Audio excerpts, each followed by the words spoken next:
என்ன சொன்னீங்க? காதல் வேற கல்யாணம் வேற இல்ல? You're right.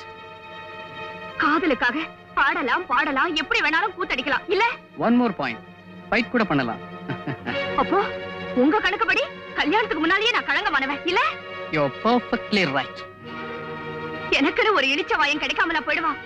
ஆனா நீங்க மட்டும் ஒரு உத்தம பத்திரியா பார்த்து கல்யாணம் பண்ணிக்குவீங்க இல்ல? Baby, you're absolutely right. நாய் மாதிரி உன் தேவையை தீர்த்துக்கிட்டு இப்போ திருவாசகமா படிக்கிறேன். என்ன விரட்டி விரட்டி வேட்டையாடிட்டு வேதாந்தமா பேசுறேன். உன்னை நல்லவன் நம்பி என் கற்பனுக்கு காவு கொடுத்தது எனக்கு வேணும்டா. நல்லா வேணும். Radha! Radha! Radha! You scoundrel! I hate you!